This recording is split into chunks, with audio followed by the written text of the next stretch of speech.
오늘 저는 우리의 아이들이 행복한 교회라는 제목으로 말씀을 전하겠습니다. 요즘 매스컴에 굉장히 많은 이슈로 떠오르는 것이 아동학대에 대한 부분이 있습니다. 제 기억 속에, 제 마음 속에 너무나도 분노했었고 굉장하게 정말 이런 일이 반복되어지 말아야 되겠다라는 생각을 해보는 사건이 하나 있었습니다. 3월 달인가요? 그때에 평택에서 원영이라는 그 7살 아이가 실종을 했습니다. 그래서 잃어버려서 경찰이 투입되고 많은 사람들의 인력을 동원해서 그래서 열심히 찾아 나섰습니다. 근데 실상을 알고 보니까 잃어버린 게 아니라 아이를 죽여서 시신을 유기해서 안매장하는 것이었습니다. 그게 누구냐? 결국 부모가 그 일을 벌였다는 겁니다. 천인공노할 일이죠. 이 사건을 보면서 이제 왜 그렇게 될 수밖에 없었는지에 자초지정 그런 사건 개요들이 나옵니다. 이 원영이가 2월쯤에 죽었는데 그 2월 죽기 전에 3개월 동안 그 전에서도 물론 많은 학대를 당했지만은 집중적으로 학대를 받은 경우가 한 11월부터 2월까지 한겨울 아니겠습니까? 올 겨울이, 지난 겨울이 얼마나 추웠습니까? 보니까 아이가 용변을 못 가린다고 해서 화장실에 가둬 놓고 거기에 며칠씩 그냥 있게끔 하고, 그냥 밥도 하루에 용변을 못 가리니까 하루에 한 끼 줘가지고 겨우 생명을 연장할 수 있도록 그렇게 했습니다. 또 보니까 이게 뭐 수사 그 기록상에서 나와 있는 내용입니다. 옷에 대변을 놓다 그래서 벗겨놓고 찬물을 6월달인가 찬물을 그냥 그 몸에다가 뿌려가지고 내가 얼마나 경계하겠습니까? 이게 무지 고난과 고통스러웠을 겁니다. 이 7살이면은 뭐 제 아이를 생각해 보면은 그때 한창 귀여울 나이거든요. 한창 이쁠 받을 나이거든요. 분명히 이 아이가 부모의 가장 소중한 보물일 것인데 왜 보물의 그런 가치를 받지 못하는 걸까를 생각을 해봅니다. 그러한 많은 고난을 통해서, 그 많은 고통을 통해서, 많은 학대를 통해서 결국 이 아이가 결국 하늘나라로 갔습니다. 이 사건을 보면서 우리는 얼마나 분노를 느껴야 합니다. 분노로서 그럴 수 있는가? 왜 우리가 꼭 그렇게만 했었는가? 그래서 우리가 이 사건들을 보면서 그런 일이 재발되지 않도록 뭐 사회적 장치도 있어야 되겠지만은 먼저는 부모가 우리가 조금 더 아이들을 관심을 가지고 사랑해 주는 것에 대해 열심을 내야 되지 않는가? 분명한 것은 하나님께서는 십계명 속에 아이를 사랑하라고는 얘기하지 않았습니다. 왜? 부모에게 마음은, 자녀를 향한 마음은 자연스럽게 나오는 겁니다. 그 누가 강요해서 나오는 게 아니거든요. 자연스럽게 아이를 낳으면은 막 자기의 헌신을 다해서 아이를 키워냅니다. 이게 우리가 말하는 부모의 사랑이고 부모의 헌신이고 이것이 부모의 모습입니다. 그런데 원영이의 그런 부모는 어찌 보면은 이 세상에 죄악에 비뚤어진 부모 역할을 감당하지 못하고 남보다도 못하는 이런 상황 속에서 이 아이가 이 세상 속에서 겪어야만 하는, 가장 사랑받아야 할 사람으로부터 겪어야만 하는 그 고통 속에서 이 세상의 운명을 달리했다는 것이 너무나도 가슴이 아프고 비통스럽습니다. 우리는 이와 같은 사건을 보면서 우리는 교훈을 받습니다. 내 아이는 정말로 더 사랑하고 더 아끼고 또 우리가 정말로 잘 키워내 그러한 의무를 져야 할 줄로 믿습니다. 힘을 다해야 합니다. 이런 일이 다시 반복되지 않도록 먼저는 내 자녀들에 대해서 우리는 더욱더 사랑을 주어야 할 줄로 믿습니다. 성경에 예수님께서 계시는데 예수님 앞에 나오는 사람들이 자기 아이를 데리고 나옵니다. 이 어른들이 나오면서 자기 아이들을 데리고 나오면서 예수님 내 아이에게 손을 얹어가지고 안수기도 해주십시오. 축복기도 해주십시오. 얼마나 그게 아름다운 모습입니까? 부모로서 해줄 수 있는 것은 부모가 할 수 있는 것은 부모가 할 수 있습니다. 근데 부모가 하지 못하는 영역이 있습니다. 어렸을 적에 부모가 해줄 수 있는 부분들이 있습니다. 아이가 입히고 먹이고 재우고 학교 보내고는 할 수 있습니다. 내 아이가 장성하고 나면은 그 이후의 인생을 인도해 나가시는 것은 하나님 아니시겠습니까? 이 부모가 예수님 앞에 나와서 이 아이를 데리고 나와서 예수님 이 아이에게 손을 얹어가지고 축복기도 해주십시오. 안수기도 해주십시오. 저는 이것이 우리 교회의 부모의 모습 중에 가장 좋은 모습이라고 생각합니다. 이것이 가장 내 아이에 대한 보물을 아끼는 마음으로 진정할 수 있는 부분이라고 생각을 합니다. 세상 사람들은 부모가 할 수 있는 영역 안에서만 다 합니다. 사랑 줄 수 있는 부분들, 먹일 수 있는 부분들, 가르칠 수 있는 부분들, 최선을 다해서 가르치죠. 그런데 이 영적 부분은 사실 우리가 손 놓고 있습니다. 근데 우리가 이 교회 안에서 있으면서 느끼게 되는 것은 내가 해줄 수 있는 부분들은 사실 20살 넘고 이제 대학교 가고 그러면서 자기의 인생을 찾아갈 때는 이제는 부모의 역할을 다 했다고 생각되었습니다. 근데 실질적으로 삶은 그때서부터 아니겠습니까? 품 안의 자식이지만은 품을 벗어났을 때에 그들이 자기의 삶을 잘 살아갈 수 있을 때는 사실 우리는 지켜봐야 합니다. 그러면 그 부분은 이제는 하나님께 맡겨야 되는 부분이죠. 이 영적 부분입니다. 그래서 이 부분들을 골고루 아주 균형 있게 잘 선택한 것은 바로 예수님 앞에 아이들을 데리고 나와서 예수님의 그 안수 기도를 받으려고 하는 이 부모의 모습, 이 모습이 우리가 본받아야 할 모습인 것입니다. 저 우리 교회 모든 성도님들이 이와 같이 영육의 그런 균형 잡힌 신앙이 되기를 주의 이름으로 축원합니다. 부모에게 있어서 아이들은 정말 본문과 같습니다. 성경의 출애굽기의 말씀 속에 보면은 거기에 1장, 2장의 말씀 속에 이스라엘 민족들이 애굽 땅에서 큰 환난을 당합니다. 그 환난 가운데 가장 큰 환난은 뭐냐? 뭐 굶는 것 아니면 노동에 시달리는 것 그게 아닙니다. 정말 가장 어려운 순간은 뭐냐? 내 아이를 10달 배에서 아이를 낳았는데 그 아이가 눈 떠서 새로운 생명으로 이 세상에 살아가지 못하고 막 그 자리에서 이 바로 왕의 명령에 의해서 다 죽어야만 합니다.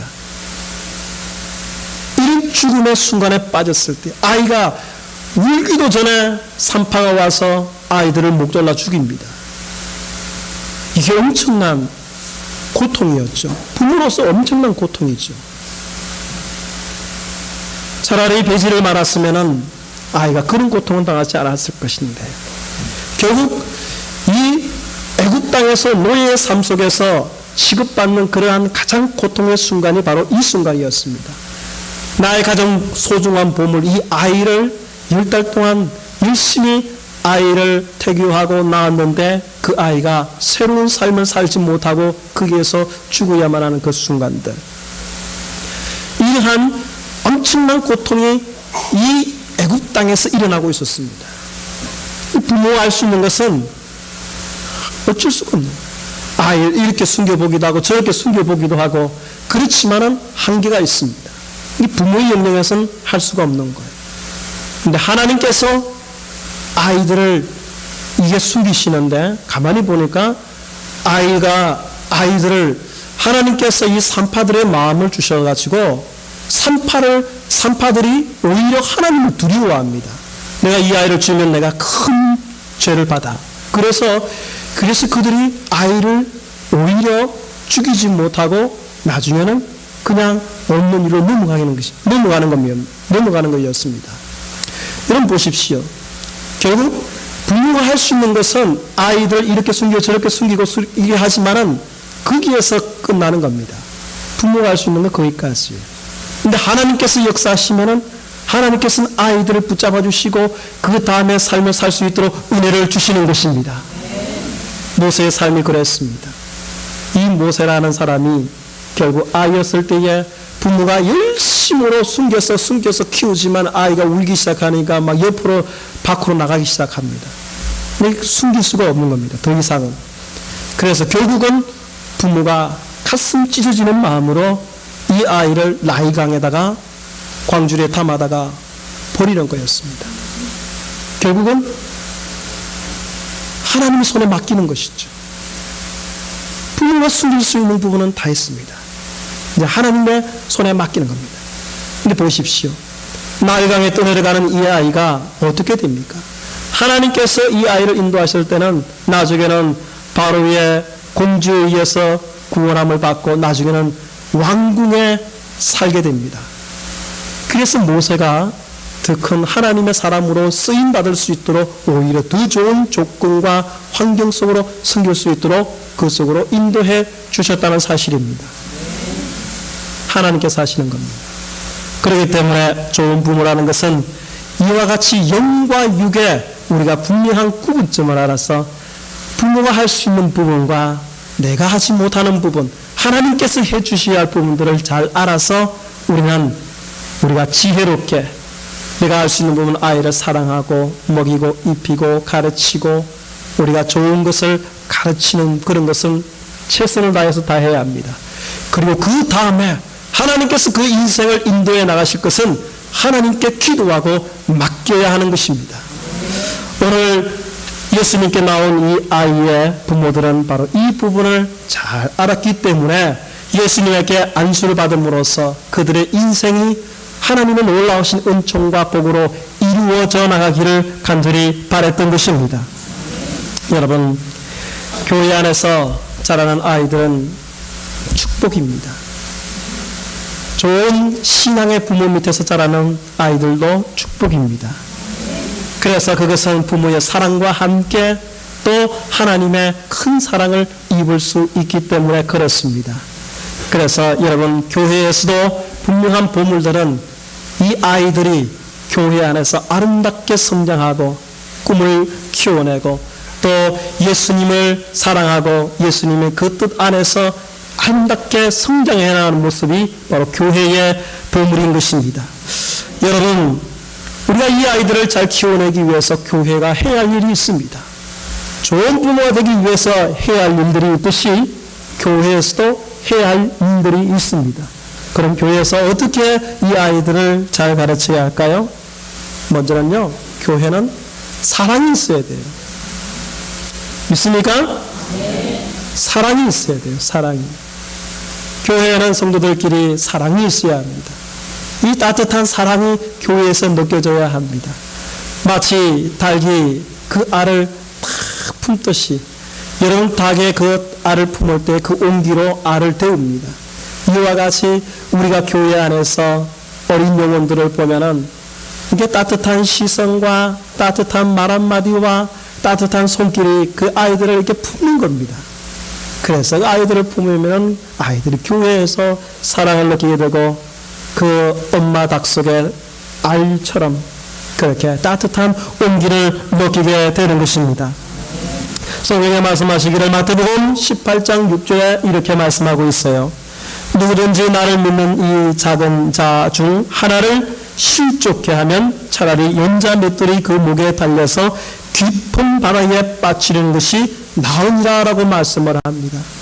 이 교회에서 어린 아이들을 실족케 만드는 어른들은 이에 목에다가 그냥 연자 맷돌 얼마나 무겁습니까? 그걸 목걸이를 그냥 내는 거예요. 그리고 바다에 빠지면은 그게 추가되어서 바닷속으로 쑥 들어가 버립니다.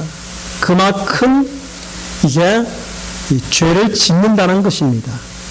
그래서 작은 자에게 우리가 교회에서 상처 주고 아이들에게 막 함부로 대하고 그러지 말았으면 좋겠습니다.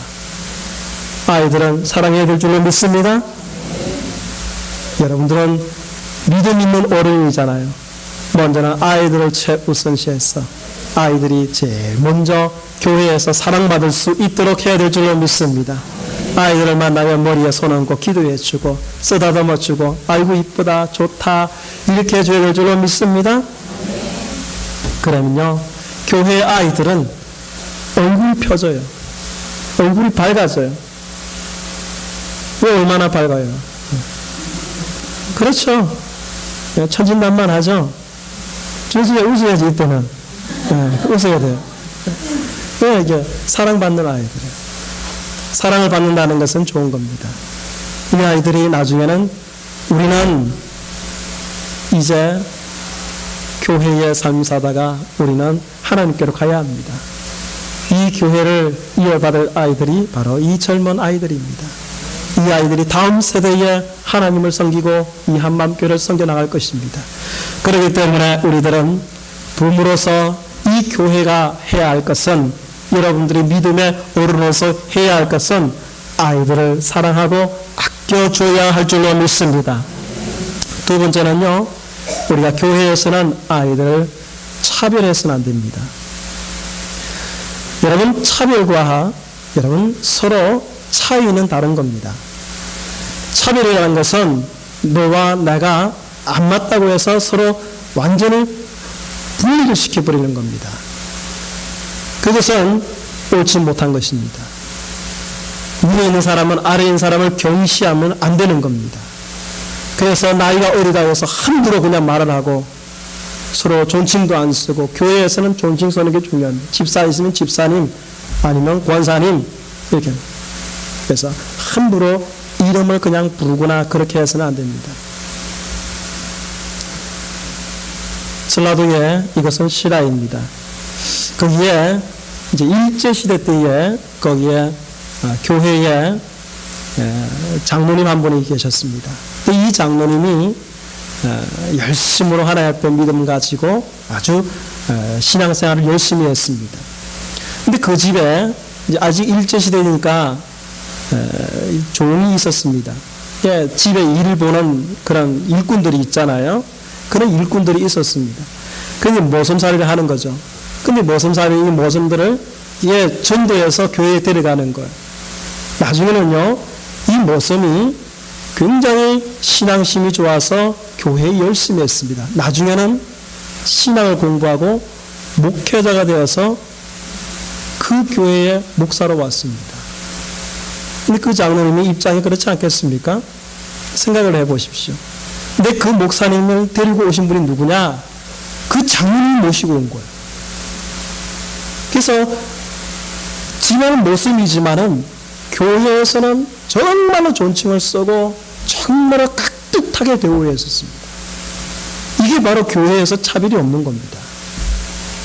교회에서는요, 연소의 차이가 없어야 되고 남녀의 차이가 없어야 합니다. 그래서 있는 자와 없는 자의 차이도 없어야 합니다. 차별이 없어야 됩니다. 여러분, 서로 차이는 있습니다. 차이에 대한 것은 존중을 해야 합니다. 존중을 해야 하는 것이죠. 서로 다른 것은 존중해야 합니다. 너와 나의 성격이 다른 것은 존중해야 합니다. 근데 이 성격이 다르다고 그래서 그 사람을 막 깎아내린다든지 그렇게 해서는 안 되는 겁니다. 교회에서는 차별이 없어야 하고 교회에서는 모두가 다 예수 그리스도 안에서 한 형제요 한 자매인 것을 잊지 말아야 하는 거예요. 여러분 모두가 다 차별 없이 교회 안에서 서로 사랑하고 아껴야 될 줄로 믿습니다. 예수님께서 이 땅에 오신 것이 바로 우리를 차별하지 않았기 때문에 그렇습니다. 예수님이 하늘 보좌를 버리고 이 땅에 낮고 낮은 우리 인생 얼마나 죄가 많습니까? 얼마나 연약합니까? 그러한 우리를 구원하시기 위해서 이 땅에 오셨잖아요. 그리고 그 가난한 사람들의 친구가 되어주고 막 죄인들도 친구가 되어주고 한 번도 그 사람이 나무라거나 뭘 하지 않았습니다. 오히려 따뜻하게 품어주니까 그 사람이 바뀌는 거예요. 죄를 버리고 회개하고 오히려 사람이 바뀌는 거예요. 교회에서도 그렇게 되어야 됩니다. 교회에서 사랑이 있고 차별이 없으면은 그런 교회에서 이 사람들이 점점 사랑 안에서 변화되게 돼 있어요. 이게 아름다운 변화예요. 그런 변화가 교회에서 제일 중요한 겁니다. 내가 늘 가르쳐가지고 뭔가를 하겠다. 그러면 안 돼요. 그러면 바뀌지도 않아요. 오히려 서로 분란만 생겨요. 그렇기 때문에 따뜻한 사랑으로 함께 해주고 이해해주고 사랑의 말로 해줘야 될 줄로 믿습니다. 그러면은 하나님의 사랑 안에서 교회가 정말로 다음에 믿음의 세대를 키워내는데 정말 적합한 그런 교회가 될 줄로 믿습니다. 세 번째는 순전한 성도들이 되어야 됩니다. 따라해 보겠습니다. 순전한 성도들이 되자. 순전한 성도들이 되어야 됩니다. 순전하다는 것은 순진하고 완벽한 사람이 되는 겁니다. 그 말은 뭐냐? 여러분, 보는 것을 여러분을 상가할 줄 알아야 됩니다. 나쁜 것만 자꾸 보려고 그러면은 뭐만 보이죠? 나쁜 것만 보이죠. 개인은 뭐만 보이죠? 사람은 그런 거예요. 사람은 교회에 와서 나쁜 것만 보기 시작하면은 나쁜 것만 봅니다. 우리가 사람을 만나서 사람을 긍정적으로 안 보고 사람을 봤을 때에 나쁜 것만 봅니다. 저희 장인이 경찰 공무원 출신입니다. 예, 굉장히 장인어른은 막 대문 잠그는 거, 창문 잠그는 거 굉장히 예민합니다. 꼭 붙여가지고 문을 잠그는 거예요. 원래는 대충 잠그든지 말든지 잠겨서 열리있으면 열리는 대로 그냥 그렇게 해서 가거든요. 근데 그분 꼭 나오면은 한 번 문 잠그는 거 보고 갑니다. 이게 늘 그것을 봐왔기 때문에 도둑놈을 하도 많이 봐왔기 때문에 못 믿는 겁니다. 그래서 우리가 관심을 가지는 것을 보게 됩니다. 그게 순전하기 위해서는 내 눈이 밝으면은 내 온몸이 밝을 것이다 라고 말씀한 이유가 바로 거기에 있습니다. 우리가 선한 것을 보려고 하면 선한 것이 보입니다. 사람이 음란의 눈으로 보기 시작하면 모든 것이 음란해 보입니다. 그러나 사람을 긍정적으로 이쁘게 보려고 하면 모든 것이 이뻐 보이게 되어 있습니다. 그래서 보는 것, 듣는 것을 순전하게 하십시오. 그래서 나쁜 것에 대해서는 우리가 들으려고도 하지 말고 그걸 귀 기울이지도 말아야 됩니다. 그런데 사람들이 남 얘기하면 솔깃해가지고 그걸 막 귀 위에 끄덕고 있고 거기에 반응하고 자기 이야기하면 흥분하고 막 그럽니다. 그러면 그러지 말고 우리가 내 얘기 아니고 정말로 내가 들을 가치가 없다면 듣지 말는 게 좋습니다. 그래서 우리가 모든 부분에 순전해. 먼저 우리가 믿음의 어린 아이들에게 롤 모델이 되어야 되지 않습니까? 좋은 모습을 보여야 되는 거예요. 그러기 위해서는 우리 성도들이, 우리 믿음의 어른들이 먼저 보는 것, 듣는 것, 말하는 것, 이게 순전해야 됩니다. 여러분, 이번 한 주간 동안 여러분들이 보는 것을 절제하고 듣는 것을 절제하고 말하는 것을 여러분 조심해 보십시오. 그러면 여러분이 다른 삶을 살 수 있습니다. 하나님께서 여러분과 함께 하신다는 것을 여러분이 느끼게 될 것입니다. 여러분이 그 다음 주에 왔을 때는 하나님 앞에 죄 짓는 것이 많이 줄어들지 않을까 싶습니다. 웃으시는 분은 꼭 실천하시기 바랍니다. 순전한 성도들이 되어야 되는 거예요. 그래서 교회에 우리 어린아이들이 부모의 어른들을 보면서 신앙심을 키우는 겁니다. 교회에서 본받을 만한 어른들이 많아야 되는 거예요. 그래야 아이들이 그 모습으로 가는 겁니다. 아이들이 상처받아서 아이들이 막 힘들어하고 그냥 상처받았다고 얘기할 때는 부모의 그런 어른들의 모습 속에서 그런 좋은 모습들을 보지 못했기 때문에 그런 현상이 나타나는 겁니다. 그러면 우리가 똑같은 대물림을 할 수밖에 없습니다. 그러지 않기 위해서는 반드시 우리가 내 자신부터 하나님 보시기에 좋은 모습으로 서야 될 줄로 믿습니다. 1만 마디의 충고보다 한마디의 칭찬이 낫습니다. 여러분, 아이들에게 칭찬하고 우리 서로에게 칭찬하는 여러분 모두가 되기를 주의 이름으로 축원합니다. 마지막으로 여러분에게 말씀드립니다. 복음의 말씀과 여러분 가르침에 대해서 교회가 열심을 품어야 합니다. 교사들은 아이들을 가르치는데 열심을 내야 합니다. 먼저는 아이들에게 정말 말씀을 참되게 가르치려고 애를 써야 합니다. 본인이 말씀을 연구하고 또 말씀을 깊이 묵상하고 내 삶 속에 그 말씀을 적용해 나가는 것이 중요합니다. 제일 교사가 교사답지 않을 때에 자기는 자기 마음대로 하면서 아이들에게는 이렇게 하라고 가르칠 때는 그게 제일 안 듣습니다. 우리가 신앙의 부모도 그렇지 않습니까?